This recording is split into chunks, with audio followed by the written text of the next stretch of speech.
আমার বিয়ের মাসখানেক যেতে আমার চাচি শাশুড়ি একদিন আড়ালে ডেকে আমায় বললেন, বউ, তোমার শাশুড়ি মানুষ কেমন? খুব ভালো, তাই না? আমি বললাম, জি, ভীষণ ভালো। এমন মাটির মানুষ হয় না জগতে। আমার চাচির শাশুড়ি ঠোঁট ভেঙে হাসলেন। এরপর বললেন, কেমনে বুঝলা সে মানুষ ভালো? আমি বললাম, উনি আমার সঙ্গে কখনোই বাজে আচরণ করেননি। আমাকে তিনি নিজের মেয়ে মতো দেখেন। বিয়ে তো 1 মাস হয়েছে, এখনও রান্নাঘরে গিয়ে তেমন কাজ করতেই দিলেন না। রান্নাঘরে গেলে বলেন, সারা জীবনই কাজ করতে পারবা মা, এখন তুমি নতুন বউ, রং ঢং করো, রান্নাটা আমাকেই করতে দাও। আমি যেদিন ঘরে পড়ে যাব সেই দিন থেকে তুমি ঘরের সব দায়িত্ব হাতে তুলে নিবা মা। এত কিছু করার পরও তাকে ভালো মানুষ বলবো না তো কাকে ভালো মানুষ বলবো বলুন?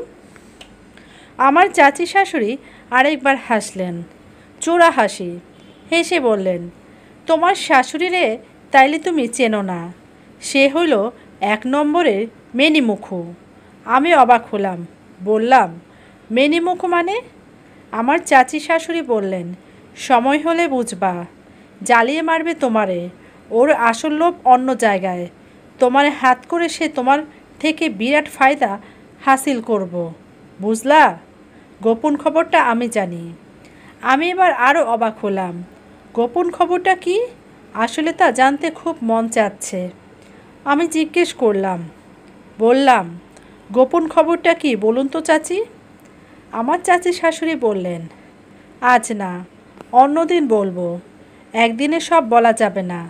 তুমি আমার কাছে আরেকদিন সময় করে আইসো, খুব গোপনে কিন্তু আসবা। তোমার শাশুড়ি কিন্তু খুব চতুর, সব খেয়াল রাখে, সাবধান। আমি বললাম, কিচ্ছু জানবে না, উনি বাড়ি থেকে বের হলেই আসবো। এর আরও সপ্তাহখানিক পর আমার শাশুড়ি তার বোনের বাড়ি বেড়াতে গেলেন। বোনের স্বামীর অসুখ, দেখতে গিয়েছেন। সেদিন আবার চাচি শাশুড়ির কাছে গেলাম। চাচি শাশুড়ি এ কথা সে কথা বলতে বলতে একসময় গোপন কথাটা বললেন। বললেন, তুমি এক বাপের 1 মাইয়া, তাই তো? আমি বললাম, জি। চাচি শাশুড়ি এবার বললেন, তোমার বাপের বহুত সহায় সম্বল আছে, শহরে জায়গা আছে, তাই না? আমি বললাম, জি, আছে। তিনি এবার বললেন, তোমারে ভুলিয়ে ভালিয়ে এইসব কিছু সে তার ছেলের হস্তগত করব, ছেলের নামে লিখিয়ে নিব, বুঝলা?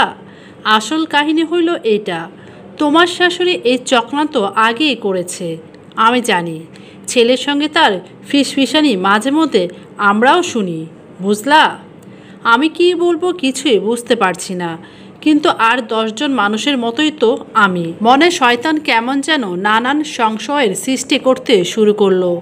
আমি ভাবতে লাগলাম, আমার চাচি শাশুড়ির কথা হয়তো সত্যি, আমার শাশুড়ি নয়তো এত ভালো ব্যবহার করবে কেন?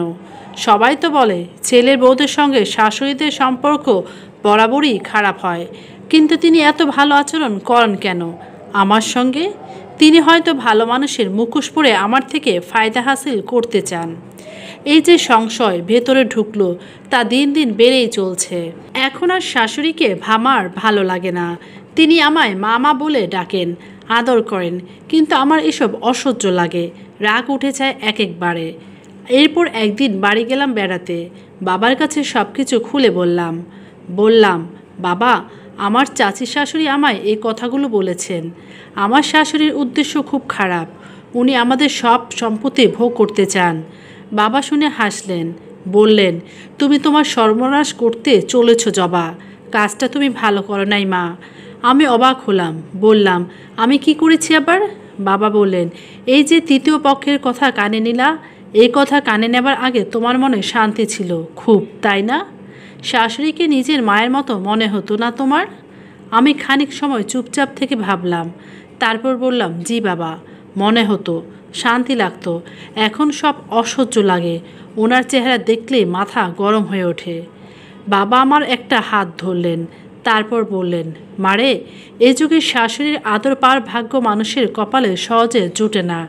এই ঘটনা বিরল। আমি খুব যাচাই বাছাই করে তোমার জন্য এই বিয়ের জোগাড় করেছি।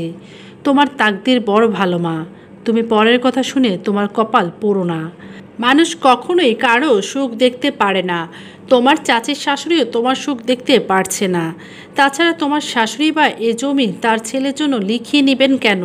কি প্রয়োজন তার? তার নিজের কম আছে? আর তোমার তো কোনো ভাই বোন নাই। এমনিতে এসব কিছু তোমার। আর তোমার যা তা তো তোমার স্বামীরই। আর তোমার স্বামীর যা আছে তাও তো তোমার। তাহলে আর এসব নিয়ে কথা কি? মনের ভেতরের শয়তানি, নোংরামি, কপটতা সব ঝেড়ে ফেলে দাও মা। তবেই দেখবা জীবন সুন্দর, পৃথিবী সুন্দর। দেখবা তখন জীবনে সুখ আর সুখ, কোনো সমস্যা নাই আর জীবনে। বাবার কথা আমার মনে ধরল। শ্বশুরবাড়িতে আবার ফিরে এলাম। বাড়ি থেকে আসার পর আমার চাচি শাশুড়ি আবার ডেকে নিলেন আমায়। আবার নানান কথা বলতে শুরু করলেন আমার শাশুড়ির বিরুদ্ধে। আমি তখন প্রতিবাদ করলাম, বললাম, আমার কাছে এসব বলছেন কেন? আমার মায়ের বিরুদ্ধে আমার কাছে এসব বাজে বাজে কথা বলছেন আপনি? আপনার সাহস তো কম না? আমার চাচি শাশুড়ি আমার কাছ থেকে এরকম আচরণ আশা করেননি। তিনি কেমন দমে গেলেন। এরপর আর কোনো দিনই তিনি আমার কাছে আমার শাশুড়ির বিরুদ্ধে একটি কথাও বলার সাহস করেননি। জীবনে হয়তো কারো কারোর জন্য ভীষণ সুন্দর হয়, কারো কারোর শাশুড়ি ভাগ্য খুব ভালো হয়। আমার ভাগ্য এমন। প্রতি মাসে নাইতে যে বিশেষ কয়টি দিন আছে তখন আমার খুব কষ্ট হতো, ব্যথায় কাতর হয়ে যেতাম আমি। আমার শাশুড়ি মা তখন আমায় বিছানা থেকে নামতে দিতেন না। আমার সেবা যত্ন করতেন তিনি, মুখে নলা তুলে খাইয়ে দিতেন তিনি। মানুষ এসব দেখে হিংসা করত, কিন্তু কিছু বলতে সাহস করত না। আমার যখন প্রথম সন্তান হলো, আমার পেছনে কত খাটাখাটনি যে তিনি করেছিলেন তা আমি জানি, আর আল্লাহ জানেন। এত ভালো মানুষ কখনো হয় জগতে? আমার বড় অবাক লাগতো। আমি ভাবতাম এই বুঝি এক গল্পের জগৎ, নাটক সিনেমার জগৎ। কিন্তু কারো কারোর জীবন গল্প নাটকের চেয়েও তো সুন্দর হয়। হয়তো আমি তেমন। আমার শাশুড়ি মারা গেলেন আমার বিয়ের 8 বছর পর। তার মৃত্যুর সময় কোনো রকম কষ্ট হয়নি তার। বয়স হয়ে পরপারে পাড়ি জমিয়েছেন তিনি, কিন্তু রোগ নিয়ে তাকে দীর্ঘদিন ধরে ভুগতে হয়নি। তিনি মারা গেলেন সামান্য জ্বরে। হুট করেই জ্বর হয়েছে, 2-3 দিন একটানা জ্বর। সেই জ্বর আর কমে না। একদিন দুপুরবেলা তার শরীর খুব খারাপ হলো। আমি আর আমার স্বামীকে তখন ডাকলেন তিনি। আমরা কাছে গেলে বললেন, বসো। আমরা বসলাম। এরপর তিনি আমায় বললেন, মা, আমার আঁচল থেকে চাবিগুলো খুলে নাও, এখন খোলো। আমি মার আঁচল থেকে চাবি খুলে নিলাম। এরপর তিনি বললেন, আজ থেকে সব তোমার। এই ঘর, এই সংসার, আমার ছেলে, সব কিছুই তোমার আমানতে। একটা ভালো নারীই পারে, মা, একটা ঘরকে ভেস্তের মতো করে রাখতে। তুমি বড় ভালো মেয়ে, তুমি পারবে। তোমার উপর আমার ভরসা আছে। সেদিনই মা মারা গেলেন। তার মৃত্যুর পর দেখলাম তিনি আমার জন্য কত কি যে রেখে গেলেন। আলমারি ভর্তি নানান জিনিস, স্বর্ণের অলংকার, সুন্দর পরিপাটি সংসার, সব কিছু। জীবন সত্যিই সুন্দর, সত্যিই সংসার ভেস্তের মতো। যদি এতে তৃতীয় পক্ষ এসে নাক গলানোর কোনো সুযোগ না পায় তবেই। গল্পটি ভালো লাগলে অবশ্যই চ্যানেলটিকে সাবস্ক্রাইব করবেন, লাইক কমেন্ট শেয়ার করে পাশে থাকবেন।